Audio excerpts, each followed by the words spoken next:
कोकणात ब्राह्मण विरुद्ध मराठा. जाधव म्हणतात ब्राह्मण पाताळ यंत्री. निवडणुकीच्या तोंडावर जातीचं राजकारण. तुम्हाला पहिल्यासारखं स्वतंत्र खोदाई कोर्टावर बसायचं असेल तर त्याला मी काय करणार?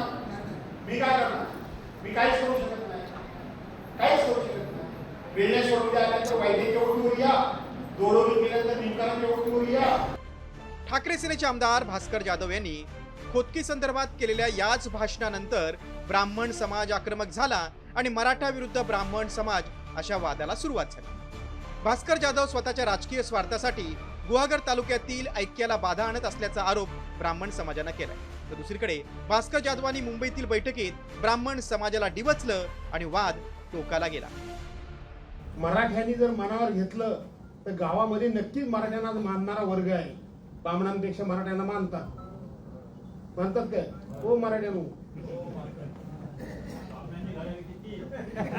हो एक असला तरी भारी पडतो. पाताळ यंत्री आहेत ते. एक असला तरी तुम्हाला माहित नाही काय करू, गिरमिट लावतो. कालचा माझ्या भाषणाचा रोख हा गुहागर मधल्या बहुसंख्य ब्राह्मण समाजावरच होता. जो होता तो होताच, मी नाही म्हणणार नाही. ब्राह्मण समाज म्हणून मला पत्र का दिलं? तुम्ही पक्ष म्हणून पत्र द्यायचं.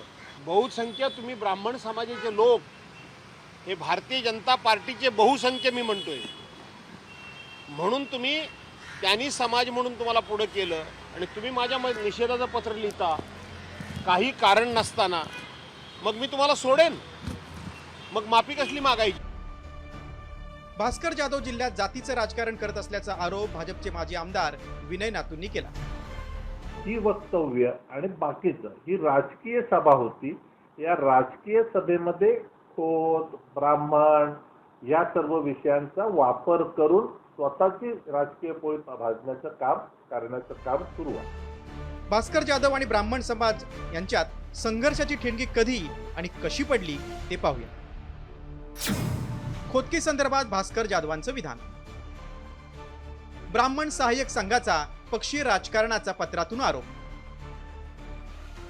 असल्या गोष्टींना भीक घालत नसल्याचा जाधवांकडून पत्राद्वारेच टोला. सगळ्यांना एकटा बास असं स्टेटस ठेवून जाधवांनी ब्राह्मण संघाला डिवचलं.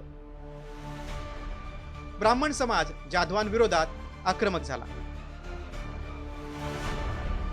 स्थानिक स्वराज्य संस्थांच्या निवडणुकीच्या तोंडावर कोकणात मराठा विरुद्ध ब्राह्मण वाद पेटलाय. त्यामुळे भास्कर जाधवांना ब्राह्मण समाजाच्या रोषाचा फटका बसणार की मराठा मतांच्या ध्रुवीकरणाचा फायदा होणार याबाबत उत्सुकता आहे. ब्युरो रिपोर्ट, साम टीव्ही न्यूज.